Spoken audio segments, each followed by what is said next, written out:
This video tutorial has 3 beginner Steel Mace exercises for the aging adult.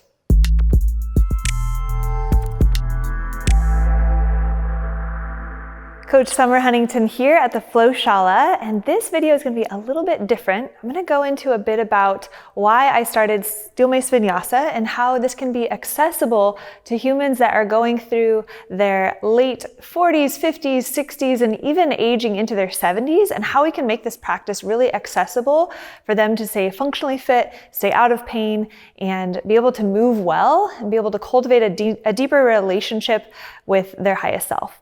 So when I first started the Flowshala, I had been running a private personal training business for many years, and all of the movements that you see here at Flowshala are actually the longer form version of what I used to do in private sessions. So the majority of our clients here are actually people in their 40s, 50s, and 60s that just want to move well. And what I find is a lot of times people are really intimidated by the Steel Mace.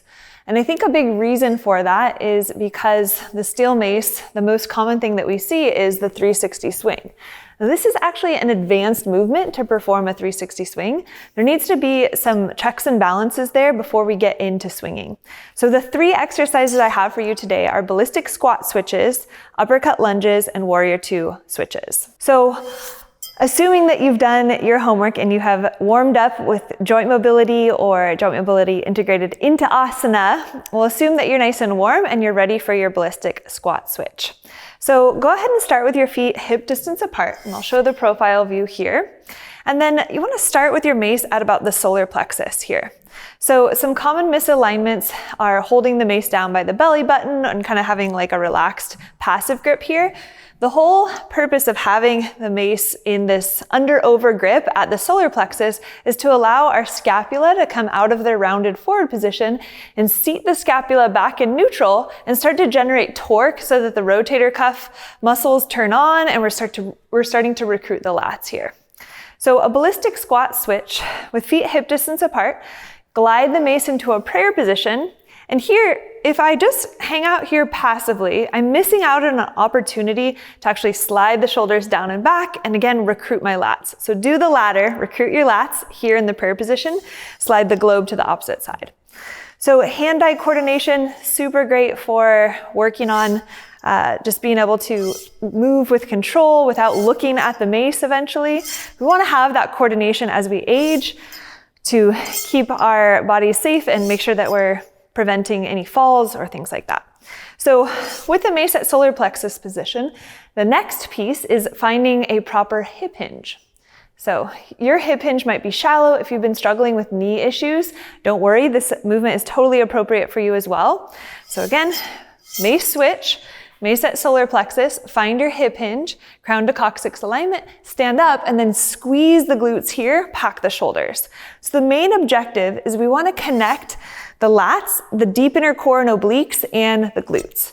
So notice the difference here when I perform a passive squat with no torque, and I'm just kind of twirling my mace from hand to hand, versus rip and crush, hip hinge, stand up, squeeze glutes, switch. Inhale on the way down, exhale on the way up. Breath is really key here as well. So we've got a couple options for breath for beginners or sedentary people or people who just feel like they are out of shape and they're just getting started.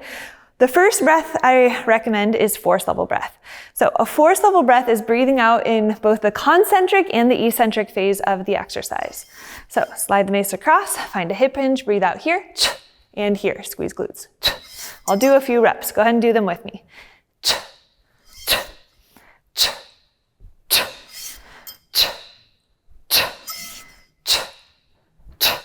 Common misalignment is to look forward as you come into the squat. It's really important to maintain crown to coccyx alignment and try to angle your head down like this. The next progression would be breathing out in just one phase of the work.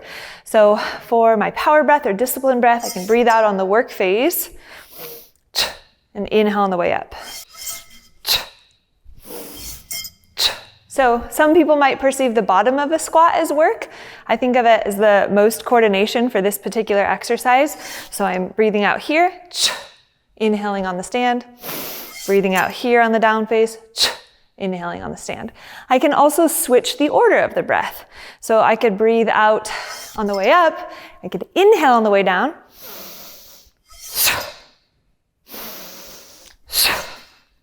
So lots of different layers to kind of think about as you're training flow and as you're starting to get competent with handling your tool.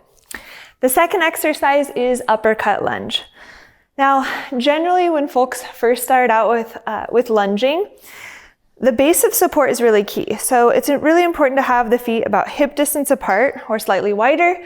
Take an over grip on the right-hand side, bring the mace to cross body bottom, and then step into a tactical lunge position. And then punch the knuckles down to the floor. We'll start with our static uppercut lunge. So bring the mace through cross body bottom, pull the mace into goalpost arms. You can check the back arm, rip, crush, eye gaze stay steady here. A common misalignment I see with older adults is this.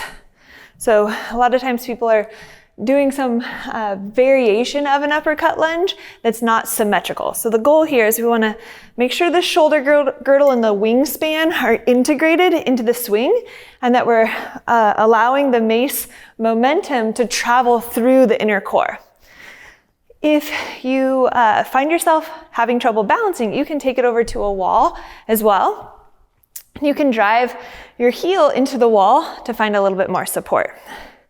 So for this variation, I'd have my back leg, the mace leg, against the wall, perform the cross body bottom position, pull the mace into uppercut, and this allows me to maximize my heel drive so that the back glute turns on.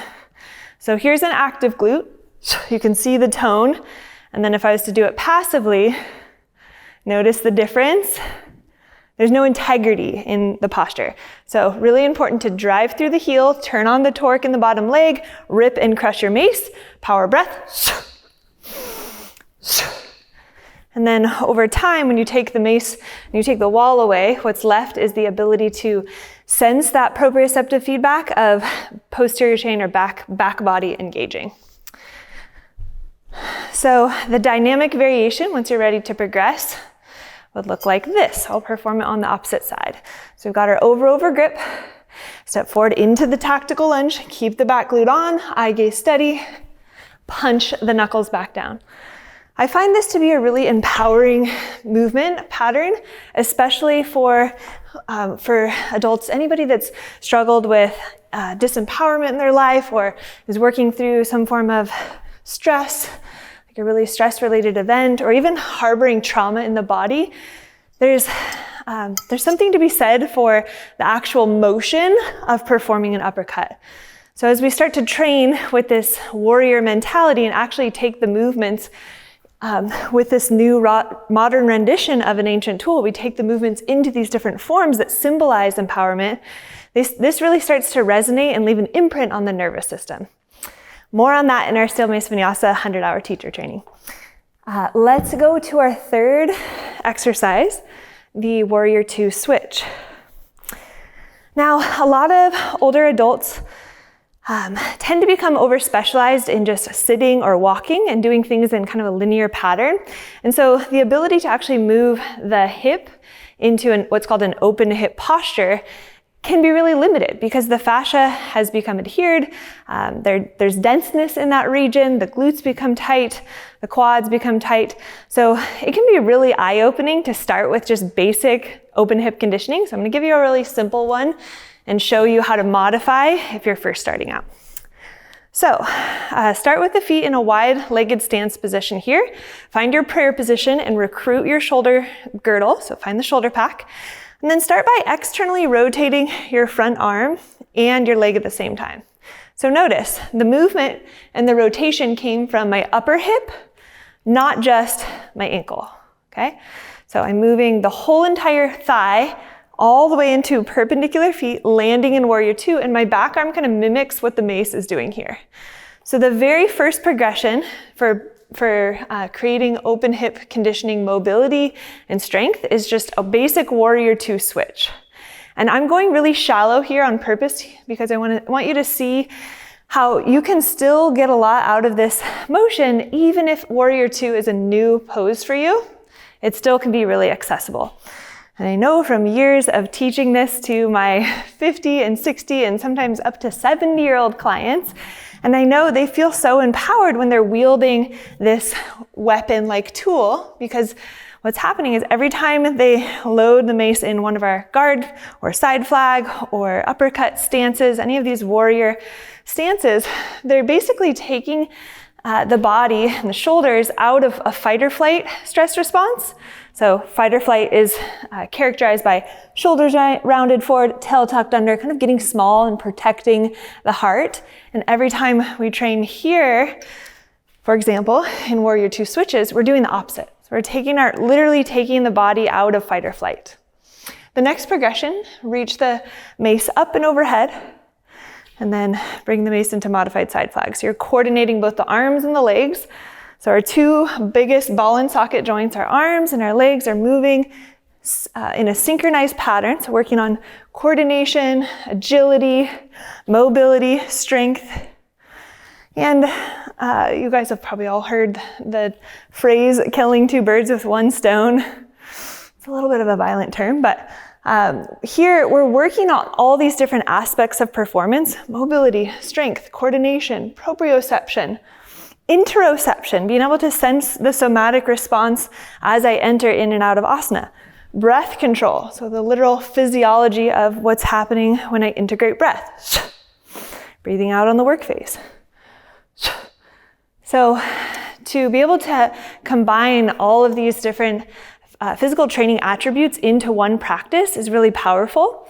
And I just want to encourage anyone who's considering getting started with the Steel Mace that you're not too old to start, you're not too out of shape to start. Absolutely anyone can get started with this practice. And secondly, if you are interested in being able to really curate high-level movement programs for your clients with zero experience in Mace, that our 100-hour Steel Mace Vinyasa teacher training is a really amazing place to start. Thank you guys so much. I hope you took a little something away from this video. Comment down below, let me know what you think. Try out the exercises, try them on your own body. And I'd love to start a dialogue and be more active in my YouTube community. So smash that subscribe button and I'll see you on the next video.